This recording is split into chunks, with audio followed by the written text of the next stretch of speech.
Bonjour, je me présente Frédéric Bouchery, je suis lead développeur pour le groupe Figaro CCM Benchmark. Aujourd'hui, je voudrais discuter avec vous d'un sujet qui m'intéresse depuis pas mal de temps, c'est doit-on encore faire du PHP en 2018? En effet, je fais du PHP depuis maintenant 20 ans et j'entends très souvent des choses du genre PHP c'est de la merde en boîte. Ceci, vous l'avez peut-être déjà entendu également.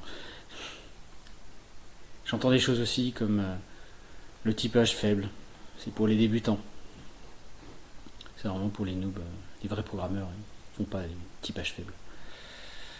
Alors après, j'entends souvent des messages du genre un langage totalement inconsistant, mal conçu, on comprend même pas que ça puisse fonctionner. Et il y en a qui prédisent d'ailleurs sa mort en disant que finalement il a bien vécu trop longtemps et il faut qu'il puisse mourir là de sa belle mort aujourd'hui. Il faut dire quand même que c'est vrai qu'il y a pas mal de difficultés avec PHP, il y a pas mal de tares. Déjà, c'est un langage qui n'est pas très prédictible. Entre nous, avec ce script, vous serez bien malin de savoir ce que ça va afficher. On ne sait même pas où elle est définie cette constante.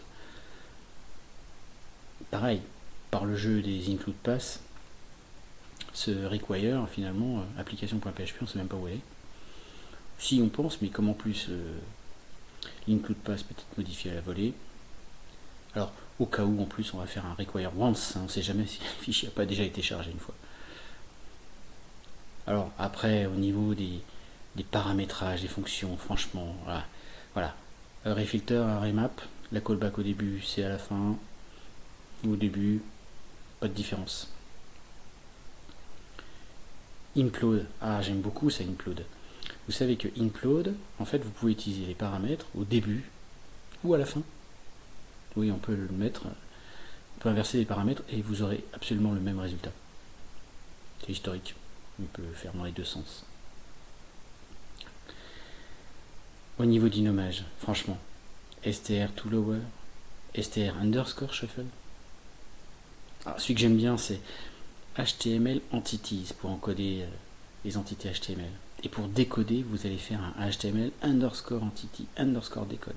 Au singulier en plus. Et puis, pas toujours cohérent.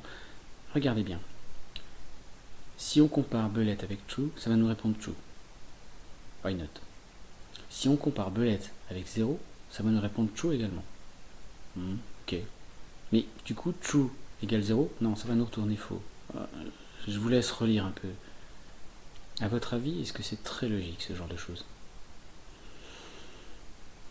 Petit exercice. À votre avis, quelle valeur devrait prendre x pour que, à la fois, cette variable soit empty et count de cette valeur me retourne quelque chose supérieur à 0? Oui, oui. À la fois empty et supérieur à 0.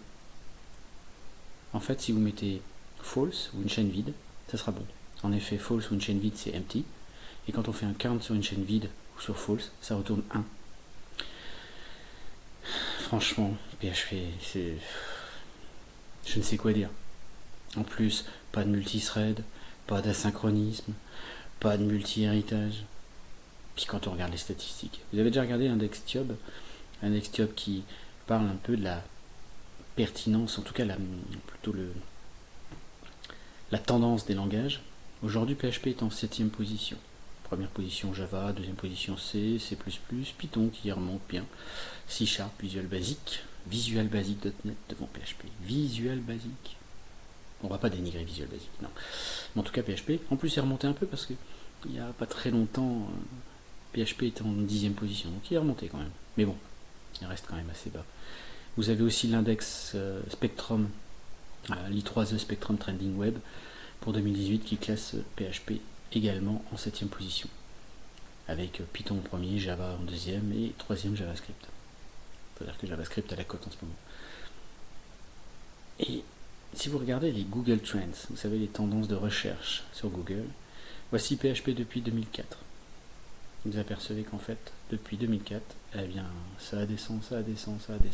Bon, il y a une petite asymptote, on va dire que ça va se stabiliser, mais c'est quand même assez bas depuis 2004. Pareil, si vous regardez un peu les offres d'emploi sur Indeed, eh bien, alors, regardez, c'est la courbe orange qui... Alors vous avez une courbe jaune, en partant du bas vous avez une courbe jaune, une courbe verte, et juste au-dessus vous avez une courbe orange, quand on part tout à gauche, et vous allez voir, au fur et à mesure des années, ben, ça descend, ça descend. C'était en 2014 jusqu'à aujourd'hui. PHP, ça descend. Python, on voit bien qu'il remonte bien quand même depuis quelques années. Bref, PHP au niveau de l'emploi, c'est pas top non plus. On me dit toujours, oui, PHP est déployé sur un grand nombre de sites web. Plus de 80% des sites web, je dirais même 83,3% des sites web dans le monde, tournent avec PHP. Seulement, si on analyse un petit peu ça, regardez, vous avez en fait, le gris c'est le overall, c'est depuis sur tous les sites. En vert, vous avez le top 1 million, en rouge le top 100 000, en bleu le top 10 000 et en orange le top 1000. Et finalement, sur le top 1000, on voit que PHP n'est plus qu'à 56,8%. En fait, et vous avez d'ailleurs Java qui est à 23 et ASP.NET qui est à 23. PHP, finalement, est déployé surtout sur des petits sites de daube, de merde, comme on pourrait dire. Donc c'est pas si convaincant que ça. Et même si PHP est déployé sur beaucoup de serveurs. Regardez ce petit mug publicitaire pour Macromedia Flash 4. C'est assez rigolo ce mug, puisque derrière ce mug, vous voyez ce qui est écrit. 100 millions de personnes ne peuvent pas avoir tort. Quand on voit ce qu'est devenu Flash 4 aujourd'hui, réfléchissez un petit peu. Donc, quand on me demande, doit-on encore faire du PHP en 2018 ? Je pense que les statistiques sont claires. Je pense que vous avez compris où je voulais en venir. C'est pour ça que je vous remercie d'avoir suivi cette petite vidéo. Non, je plaisante. Partez pas tout de suite. J'aimerais qu'on revienne un petit peu sur les problématiques de statistiques. Vous savez que 56,142% des statistiques sont fausses. Celles-ci y compris d'ailleurs. Ah oui. Avec les statistiques, on peut dire tout ce qu'on veut. On a remarqué que statistiquement, s'endormir avec ses chaussures donne mal au crâne.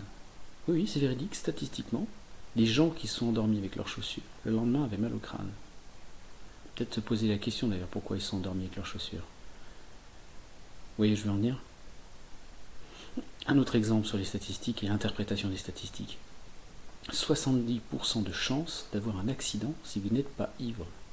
En effet, 30% des accidents sont dus à des personnes qui boivent de l'alcool. Donc ça veut dire finalement, conduire sobre serait plus dangereux que conduire ivre. Bon, je ne vais pas dire ce que je ne veux pas dire. Boire de l'alcool est dangereux pour la santé et conduire l'est tout autant. Mais là, c'est juste une interprétation des chiffres. 70%. Revenons à l'index Spectrum. Là où on place PHP en 7e position. Ces index sont calculés à partir de différentes sources, différentes informations. En l'occurrence, ce Spectrum, il va utiliser les recherches Google, GitHub, Reddit, etc. Il va mettre d'ailleurs des pondérations. Si vous jouez un petit peu sur les pondérations, vous obtiendrez des résultats un petit peu différents. PHP va monter ou va descendre. Et en gros, voilà, au feeling, on va dire, on va donner un indice de tendance, de popularité finalement d'un langage. Seulement, est-ce que populaire, ça veut dire pertinent? Pertinent dans le contexte dans lequel on veut l'utiliser. Je suis pas sûr. Et puis, tous les reproches qu'on fait à PHP. Franchement, le cas de belette égale chou. Ah oui, j'utilise souvent belette parce que c'est mon fou à moi. C'est le terme que j'utilise. On sait quand on voit belette, on sait que c'est moi qui l'écris. Belette double égale true. En fait, le problème, il est surtout qu'on veut jouer avec l'autocasting. Maintenant, tout le monde sait qu'il ne faut pas utiliser le double égal. Il faut utiliser le triple égal, utiliser l'égalité stricte. Laisser l'autocasting faire le travail, c'est bien évidemment voué à tomber sur des problèmes. Aujourd'hui, on ne fait plus ce genre de choses. Pareil, ce bout de code, la personne qui a écrit la condition, il faut que ce soit empty et count soit supérieur à 0. Qui ira écrire ce genre de code, à part la personne qui a voulu mettre en défaut le langage? On n'écrit pas ce genre de choses. cette condition a été écrite pour finalement mettre en défaut le langage. Ça n'a pas de sens, ça n'a pas de sens d'écrire cette condition. Alors oui, en effet, PHP n'est pas très prédictible. Require once, des fonctions globales, avec les super globales. Non, entre nous, aujourd'hui, plus personne ne fait ça. Aujourd'hui, on va utiliser les autoloaders, on va faire disparaître les fonctions globales au profit de classes, on va même peut-être faire disparaître les super globales au profit d'objets type objet request. D'ailleurs, moi, généralement, je me fais un malin plaisir à créer mon objet request et derrière à faire $_get égale nul. Comme ça, plus personne ne pourra l'utiliser derrière. Quand on parle de parallélisme, etc., PaceThread, React PHP, les threads, si on va faire un peu une forme de multi-héritage, il existe plein d'outils sur PHP pour faire ce genre de choses. D'ailleurs, j'aime bien cette expression quand on dit quand on n'a qu'un marteau, on a tendance à considérer tous les problèmes comme un clou. Et c'est un peu tout le problème de certaines personnes qui se mettent à PHP mais qui utilisaient d'autres langages, c'est que finalement ils ne retrouvaient pas leurs repères. Et pour eux, le PHP n'est pas un bon langage parce que ça ne correspond pas à la façon d'utiliser qu'ils avaient l'habitude d'utiliser avant. Et beaucoup de critiques viennent de là surtout. Et pareil, toujours vouloir comparer. Einstein disait, si on juge l'intelligence d'un poisson sur sa capacité à grimper à un arbre, il passera sa vie à croire qu'il est stupide. Ah oui, on va essayer de juger, on va essayer de faire au langage des choses pour lesquelles il n'a pas été conçu. Et on va dire, il est nul ce langage. Et puis après, on va faire des comparaisons. On va comparer dans les mêmes conditions. Alors en effet, le poulpe est bien plus intelligent que le chat dans les mêmes conditions. Mais est-ce que ça a du sens de vouloir comparer dans les mêmes conditions? Chaque langage est fait pour un but précis. En l'occurrence PHP, il est surtout fait pour faire du web. Alors, pourquoi cet acharnement sur PHP? Parce qu'il y a vraiment un acharnement sur PHP, je trouve. D'ailleurs, je constate qu'il y a beaucoup de développeurs qui font du PHP qui ont honte de dire qu'ils font du PHP. Ils se font brancher par les autres développeurs. Déjà, le gros problème de PHP, le problème majeur de PHP, c'est qu'il est trop simple. Finalement, c'est un langage qui est beaucoup trop simple. Regardez, voici un Hello World. Ça, c'est le script Hello World, une ligne. On ne peut pas faire beaucoup plus simple.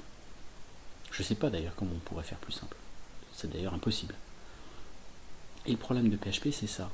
C'est que finalement, la barrière d'entrée est trop basse. C'est-à-dire que comme le langage est très simple, eh bien, beaucoup de développeurs qui ne maîtrisent pas l'informatique, qui veulent développer des choses, PHP correspond bien aux besoins et ils peuvent l'utiliser. Et donc des gens qui ne connaissent rien viennent et utilisent PHP. Alors ces gens-là, ils ont des super idées, ils veulent développer plein de trucs. Et nous, développeurs bien pensants, quand on regarde ce qu'ils ont fait, on dit mais c'est de la merde, c'est un sac de nouilles ce truc. C'est mal conçu, c'est mal fait. Pendant ce temps-là, ces développeurs débutants qui conçoivent mal, eh bien, à l'arrière de leur yacht, ils vous regardent et ils se moquent bien. Parce qu'eux, ils font leur business. Je ne sais pas si vous reconnaissez cette personne. Ah, il était jeune. Un certain Mark Zuckerberg. Alors, on ne va pas prétendre que Facebook n'aurait pas vu le jour sans PHP, mais en tout cas, PHP n'a pas été un frein pour lui. Clairement, si aujourd'hui PHP voyait le jour, je suis pas sûr qu'il serait vraiment utilisé. Je suis pas sûr. Mais en tout cas, à l'époque, PHP a répondu aux besoins. Et aujourd'hui, on ne peut pas dire que Facebook est un petit site internet. Et pourtant, c'est tout en PHP. Pendant ce temps-là, ces gens-là, eh bien, ils ont pu avancer et faire leur business.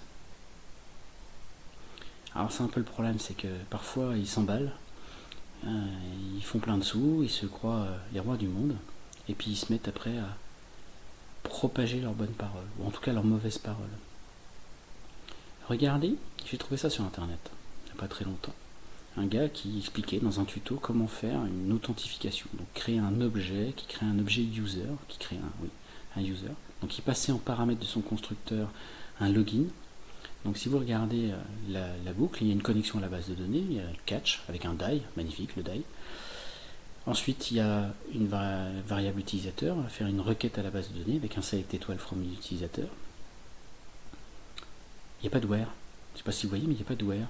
Et ensuite, il fait une boucle, il va récupérer tous les users et il va comparer si le user login correspond au paramètre qui a été passé. Et ça correspond, eh bien, il va créer son objet. Bravo, bravo. D'ailleurs, je vois pas l'intérêt d'ailleurs de sauvegarder le mot de passe. Ah si, peut-être pour le checker, certainement être un mot de passe en clair. Bref, quand on voit ça, on dit mais attendez les gars, c'est ni fait ni à faire, on code pas ce genre de choses. Sauf que ça, c'est un tuto. C'était pas, ça n'a pas été pris comme ça au hasard. Ça, c'était un exemple, quelqu'un qui essaie de dire voilà comment on doit faire pour faire une connexion à la base de données et récupérer un user dans la base de données. Non mais allô quoi. Alors, ces personnes-là vont commencer à développer, à faire pas mal de choses, leur business va grossir, et puis ils vont commencer à devoir un petit peu embaucher. Et là commence à arriver le travail en équipe. Mais quand on travaille en équipe, on est obligé de concevoir différemment les choses. On est obligé d'aborder et d'architecturer les choses bien différemment. Et clairement, PHP n'est pas un frein à ce développement en équipe. Bien au contraire. Avec PHP, finalement, vous pouvez faire des choses très simples comme des choses très compliquées. Ça dépend finalement de votre capacité. Si vous êtes tout seul, vous n'y connaissez rien, vous allez le faire très simplement. Mais si vous avez besoin de quelque chose de très compliqué, vous êtes plusieurs, vous allez développer à plusieurs, eh bien PHP répondra aux besoins. N'oublions pas que aujourd'hui, ceux qui arrivent sur le marché du travail sont les digital natives. Ces jeunes qui sont nés avec des tablettes entre les mains, avec des portables. Aujourd'hui, ils conçoivent beaucoup d'applications car ils sont nés avec ça. Les usages mobiles sur des tablettes, pour eux, ce n'est pas un problème. Donc, ils ont besoin de développer des idées. Et du coup, ils vont utiliser un langage informatique, même s'ils ne maîtrisent pas, pour développer leur idée. Alors, sur des applications mobiles, c'est toujours un petit peu compliqué. Sur le web, quand on va vouloir faire du front, il n'y a pas trop le choix, on va devoir faire du JavaScript. Mais c'est pas une mauvaise chose. JavaScript n'est pas un mauvais langage. Mais en tout cas, sur le front, il n'y a pas beaucoup de solutions, pas beaucoup d'autres alternatives. Il y a quelques années, on avait la possibilité de faire des applets Java si on voulait. On pouvait même faire du PHP sur le front. Oui, il y avait la possibilité d'installer un plugin sur Internet Explorer permettant d'exécuter du PHP côté front-end. Ouais. En tout cas, côté back-end, là, aujourd'hui, on a un peu plus de solutions. On va avoir du Python, du PHP, du Ruby, du Java, de l'ASP.NET, du Node. Ah oui, on peut faire du Node.js sur le back-end. Tiens, d'ailleurs, à ce sujet, Node.js, n'oubliez pas, il y a beaucoup de développeurs qui disent le Node c'est très bien parce que comme ça vous développez en JavaScript sur le front et sur le back. Vous utilisez le même langage. Sauf que, attendez. On ne code pas de la même façon sur un front que sur un back. Ce sont deux choses différentes. On conçoit les choses complètement différemment. Certes, la syntaxe sera identique, et encore, mais on va coder complètement différemment. Donc, pour moi, c'est un faux problème de dire il faut faire du JavaScript parce qu'au moins comme ça on a les mêmes technologies de chaque côté. C'est pas vrai. Je pense qu'il faut utiliser le langage back, ou en tout cas utiliser un langage par rapport aux besoins que l'on a. Si vous avez besoin de développer un système d'intelligence artificielle, eh bien vous allez peut-être vous orienter vers du Python. Aujourd'hui, Python est un excellent outil quand on veut faire du machine learning par exemple. Si vous développez un système de stockage de données, de requêtage, etc., peut-être que vous allez faire du Java. Ce serait une bonne idée. Ou alors du R, peut-être du Go. En tout cas, vous allez utiliser l'outil qui sera adapté à votre besoin. Par contre, au lieu de vous focaliser sur une seule technologie, du PHP, ou du JavaScript, ou du R, ou du Go, ou même du Python, n'essayez pas de rester toujours sur le même langage. Rester sur le même langage, c'est un peu comme couper la branche sur laquelle on est assis. Parce que, déjà, les langages évoluent, il peut y avoir de nouveaux besoins, et donc, d'autres langages seront peut-être plus adaptés aux besoins à ce moment-là. Et si vous êtes focalisé sur une technologie, eh bien vous risquez d'être freiné, en tout cas, dans votre évolution. Mais en tout cas, aujourd'hui, quand on pose la question « Doit-on encore faire du PHP en 2018 ?» Je ne suis pas voyant. Je ne prétends pas lire dans l'avenir. En tout cas, en 2018, je pense que PHP a toujours sa place. Même en 2019 et en 2020. Dans 50 ans, je ne sais pas. Je ne peux pas vous le dire. Mais une chose dont je suis sûr, c'est qu'il ne pourra pas en rester qu'un. Si le langage absolu existait, aujourd'hui on serait déjà tous dessus. Si JavaScript était le langage absolu, on ferait tous du JavaScript et tous les autres langages auraient disparu. Si Python était le langage absolu, on serait tous dessus. S'il existe autant de langages différents, c'est qu'il y a différentes façons d'utiliser les choses, de concevoir les choses. En plus, on n'est pas tous câblés de la même manière au niveau de notre cerveau. On a besoin de faire les choses différemment. Et aujourd'hui, en tout cas moi en ce qui me concerne, développeur web, PHP correspond parfaitement aux besoins que j'ai. Par contre, je m'intéresse à d'autres technologies, bien évidemment à du JS, puis comme je fais du web, je suis obligé de faire du front, et donc je dois faire du JS. Mais on s'intéresse aussi à JS, à Node en l'occurrence, pour faire certaines applications serveurs. Je m'intéresse à Python pour du machine learning. Je m'intéresse un petit peu, on fait du R aussi, on fait du big data, donc on va faire du R. Go aussi, c'est rigolo. Rust, c'est sympa. Bref, intéressez-vous aux autres langages. Ne vous focalisez pas sur PHP. Et en tout cas, je pense que PHP a toujours sa place aujourd'hui en 2018. Voilà, je vous remercie. Et si vous avez des questions, si vous voulez discuter avec moi, n'hésitez pas. J'ai mon compte Twitter, Fred Boucherie, avec un Y à la fin. Je vous remercie. Au revoir.